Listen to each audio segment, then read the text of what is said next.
Welcome to వార్త. నేను దేవా.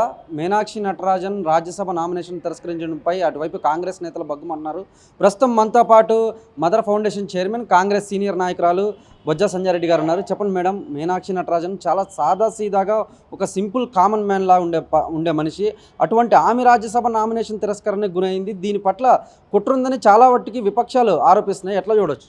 డెఫినెట్గా కుట్రనేనండి. ఇవాళ మీనాక్షమ్మ అంటే నిజంగా సాక్షాత్తు ఆ అమ్మ మీనాక్షమ్మ లాగే అనిపిస్తుంది. ఆమె సింప్లిసిటీ కానీ, మహిళల మీద ఆమెకున్న శ్రద్ధ కానివ్వండి, సమాజం మీద ఒక బాధ్యత కానీ, నిజంగా అసలు అలాంటి అమ్మని వీళ్ళు అడ్డుకున్నారంటే రాజ్యాంగం ఎక్కడ పోతుంది అనేది అర్థం కావట్లేదు. ఇవాళ చట్టాన్ని కూడా వాళ్ళ చేతిలోకి తీసుకొని, ఇవాళ ఈసీని కూడా వాళ్ళ చేతిలోకి తీసుకొని దుర్మార్గమైన పాలన అనమాట. మహిళల పైన మేము మహిళలకు మళ్ళీ ఇంకా రిజర్వేషన్ ఇస్తాము, మహిళలు అంటే ఇది బేటీ పడావో బేటీ బచావో అనే నినాదం చెప్తారు నరేంద్ర మోడీ గారు. నరేంద్ర మోడీ గారికి మీనాక్షమ్మ అంటే భయం కాబట్టే ఆమె ఏళ్ళ రాజ్యసభలకు వస్తే మా పరిస్థితి ఏంది అని చెప్పేసి దుర్మార్గంగా, అత్యంత దుర్మార్గం అనమాట. ఇది ఎంత అంటే చీప్ పాలిటిక్స్ ఇవన్నీ ఇట్లా చేయడము. ఎందుకంటే మీనాక్షమ్మ మచ్చలేని మనిషి. ఆమె సింప్లిసిటీ చూసినా, ఆమె నిరంతరము ప్రజల కోసం చేసే సేవ కానివ్వండి, అవన్నీ కూడా ఒక మహిళలము ఎట్లా ఉండాలి ఆదర్శంగా అనేది ఆమె మీద గింత కూడా మచ్చలేని మనిషి. అలాంటి వ్యక్తిని తిరస్కరించినారంటే బీజేపీ ఎంత అవినీతి రాజకీయాలు చేస్తున్నారనేది కూడా మనం అందరం ఆత్మ పరిశీలన చేసుకోవాలి. ఇవాళ బలహీన వర్గాల కోసం ఆమె వాయిస్ని గట్టిగా వినిపిస్తుంది. ఏ విషయమైనా గట్టిగా మాట్లాడగలుగుతుంది. ఒకరోజు ఆమె తన బ్యాగును కూడా తనే మోసుకుంటుంది. నిజంగా కూడా అలాంటి సింప్లిసిటీ మనిషిని అంత ఉందాగా 6 సార్లు 7 సార్లు ఎంపీగా గెలిచి ఆమె ఈరోజు ఈ స్థాయికి ఉన్నా కూడా ఒక సింపుల్గా సామాన్య ప్రతి కార్యకర్తను పలకరిస్తూ, ప్రతి ఒక్కరిని పేరున పలకరిస్తూ కైసా దీది, అచ్చయ్య దీది, ఐసా దీది, ఈసా అని ఇట్లా మాట్లాడిన వ్యక్తిని నిజంగా అమ్మకు అన్యాయం జరిగిందంటే నిజంగా ఇవాళ భారత మాతకి అన్యాయం జరిగినట్టే అనిపిస్తుంది నాకు. ఎందుకు అనంటే అలాంటి వ్యక్తులు, విద్యావంతులు ఉండాలి చట్టసభలలో కానీ ఎక్కడైనా కూడా రాజ్యసభలో ఉండాలి. ఉంటేనే దేశం మనుగడ సాగుతుంది. కానీ మొత్తం నియంత్రణ పాలన మేమే చేస్తాం, మొత్తం వన్ సైడ్ అంటే కాదు. భగవంతుడు అంటే ఒకరు ఉంటారు, 100% శిక్ష అనుభవించాల్సి వస్తుంది. వీళ్ళ కాంగ్రెస్ పార్టీలో ఒక ఉన్నతమైన వ్యక్తులకి కానీ ప్రతి ఒక్కరికి కూడా ఒకే రకంగా ఉంటుంది, సమానత్వమే ఉంటుంది. ఇవాళ కాంగ్రెస్ పార్టీలో ఒక మహిళలు ఎదుగుతున్నారంటే మహిళలకు పెద్దపీట అనేది అది Congress party. BJP party vote రాజకీయాలు చేస్తుంది తప్ప వాళ్ళ వల్ల ప్రయోజనం ఇక్కడ తెలంగాణ రాష్ట్రంలో ఒక్కరికి కూడా లేదు. ఏ ప్రతాపం చూసి మహిళలపైనే చూపిస్తారు మీరు. కానీ ఇవాళ మీరు చేసే ప్రభుత్వం, చేతుల ప్రభుత్వం ఒకసారి ఉందా? ఇస్తాను హామీ లేదు. ఎందుకంటే ఆమె ప్రశ్నిస్తుంది కాబట్టి. ఆమె ప్రశ్నించే మనస్తత్వం అమ్మ మీనాక్షమ్మది. నిజంగా మీనాక్షమ్మని ఇప్పటివరకు కూడా ఒకరు ఈ మాట అన్న వ్యక్తులు లేరు. అంత సాదాసీదా మనిషి అనేలు ఆ స్థాయిలో ఉన్న వ్యక్తులు ఇంత సింపుల్గా ఉండడం అనేది మమ్మల్ని ఎంతో ఇన్స్పిరేషన్గా ఇచ్చింది. ఫస్ట్ టైం ఆమె మీనాక్షమ్మ తెలంగాణ రాష్ట్రానికి ఇన్ఛార్జ్గా వచ్చినప్పుడు ఆమె వెరీ హ్యాపీ అనమాట.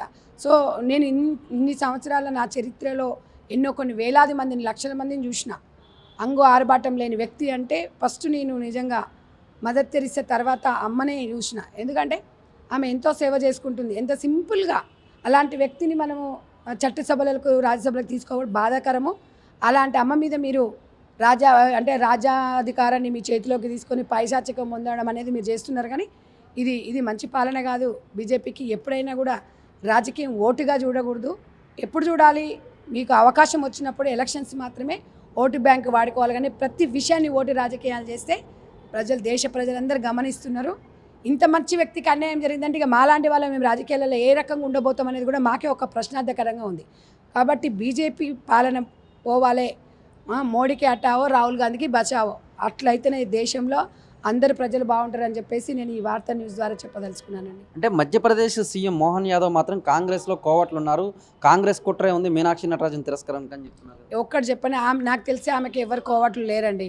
ఇవన్నీ ఊహాగానాలే తప్ప ఆమె ఆ అమ్మకి కోవట్టులుండి అమ్మ రాజ్యసభ పోవద్దని అడ్డుకునే వ్యక్తులు ఎవరు లేరు. కుట్ర చేసింది బీజేపీ పార్టీ, ఆడ క్లియర్గా అర్థమవుతుంది.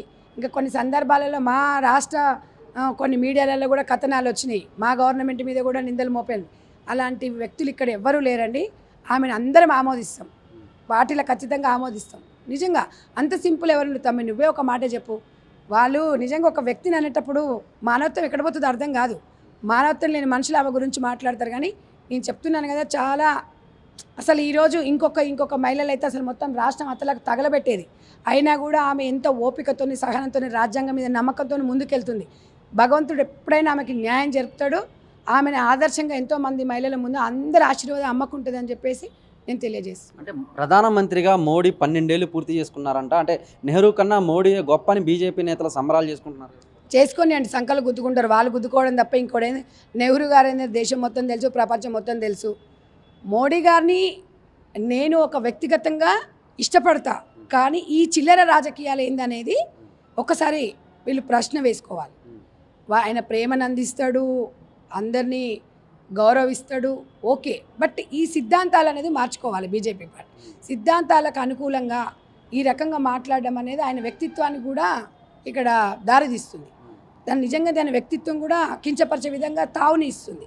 కాబట్టి ఇవాళ ఎన్ని రోజులు ఉంటామా, ఎన్ని రోజులకు పోతామా అనేది పక్కన పెడితే ఉన్నన్ని రోజులు నీతితో విలువలతో కూడిన రాజకీయాలు చేయాలి. కానీ మీ గొప్ప నాయకుడు ఉంటే గొప్ప నాయకుడు, ఆయన దేశ ప్రధానమంత్రి, నేను కూడా అప్రిషియేట్ చేస్తా. కానీ ఇలాంటి మంచి మహోన్నతమైన వ్యక్తులు, మీనాక్షమ్మ లాంటి వ్యక్తులను కూడా పార్టీలకు దూరం చేసి ఇవాళ రాజ్యసభకు దూరం చేయడం అనేది అత్యంత దుర్మార్గకరము. నేను చాలా సందర్భాలలో ఆమె గురించి చాలా గొప్పగా ఊహించుకున్నాను. నేను చాలామందికి కూడా చెప్పినాము. ఒక చిన్న సర్పంచ్ అయినా, చిన్న వార్డు మెంబర్ అయినా ఎంతో అహంకారం ఉంటుంది మనకి. ఆమె 6-7 సార్లు ఎంపీ అయినా కూడా ఒక్కరోజు కూడా ఆమెలో నేను ఒక రాజకీయ నాయకురాలని అనే ఆమె దగ్గర ఇంత కూడా ఎక్కడ కూడా ఆమెలో కనిపించలేదు, అహంకారం అనేది కనిపించలేదు. అలాంటి వ్యక్తికి అన్యాయం చేస్తే పుట్టగతులు లేకుండా పోతే ఇలా బీజేపీ పార్టీకి సంకలు గుర్తుకుంటే తెలంగాణ రాష్ట్రంలో బీజేపీ పార్టీని బొందబెడతారు. కానీ బీజేపీ నేతలు అంటున్నారు బీజేపీలోనే మహిళలకు పెద్దపీట వేస్తున్నాము బీజేపీ అని చెప్తున్నారు. ఏం పెద్దపీటనేసి ఇట్లా అడ్డుకుంటారా? ఎందుకు మరి రిజర్వేషన్ బిల్ ఇవన్నీ పాస్ చేయాలి కదా, ఎలక్షన్ల కోసం చేస్తారు. ఇలాంటి పార్టీ గురించి మాట్లాడుకొని మీ టైం వేస్ట్, మా టైం వేస్ట్. తెలంగాణ రాష్ట్రంలో కాంగ్రెస్ గవర్నమెంట్ అధికారంలో మంచిగా పనిచేస్తున్నారు, చాలా బాగా చూసుకుంటున్నారు. రేవంత్ అన్న మహిళల కోసం ఆలోచిస్తున్నాడు, ఉపాధి చూపిస్తున్నాడు, రాష్ట్రంలో ప్రజాపాలన నడుస్తుంది. ఇంకా కొంతమందికి ఇవ్వాల్సిన హామీలు ఉన్నాయి, తప్పకుండా అవి పరిపూర్ణంగా తీర్చిదిద్దుతాం, పరిపూర్ణంగా ఇచ్చిన హామీలు నెరవేరుస్తాం. రేవంత్ అన్న పాలనలో చక్కగా పాలన ముందుకెళ్తుంది.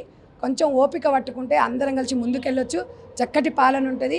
దయచేసి ఈ బీఆర్ఎస్ బీజేపీ పార్టీని ఎవరు కూడా నమ్మకూడదు. ఏదైనా బలహీన వర్గాల కోసం పనిచేసేదే. ప్రజాపాలన రావాలి అంటే, బలహీన వర్గాల కోసం చేయాలి అంటే కాంగ్రెస్ పార్టీ చిత్తచిత్తోని పనిచేస్తుంది. ఇవాళ కాంగ్రెస్ పార్టీలో మహిళలు కానీ ఎవరం కానీ స్వాచ్ఛంగా ఈరోజు మీ మీడియా ముందుకు వచ్చి మాట్లాడుతున్నామంటే అది ఓన్లీ కాంగ్రెస్ పార్టీకే దక్కిందని చెప్పేసి నేను ఈ మీడియా ద్వారా చెప్తున్నాను. చూసారు కదా, మొత్తం మీద కనుక మనం చూసుకున్నట్లయితే మీనాక్షి నటరాజన్ చాలా సింపుల్గా సాదాసీదాగా ఉండే మహిళని, అంటే మదర్ తెరీసా తర్వాత అంత సింపుల్గా అంత సహృదయంతో ఉన్న మీనాక్షమ్మకి ఇటువంటి అంటే రాజ్యసభ సీటు నామినేషన్ తిరస్కరించడం అయితే మాత్రం బీజేపీ పెద్ద కుట్ర చేసిందని అయితే మాత్రం ఆ mother foundation chairman Congress senior నాయకురాలు బొజ్జా సంధ్యారెడ్డి గారు ఆరోపిస్తున్నారు. కానీ మన కార్తీక్తో దేవా వార్త, హైదరాబాద్.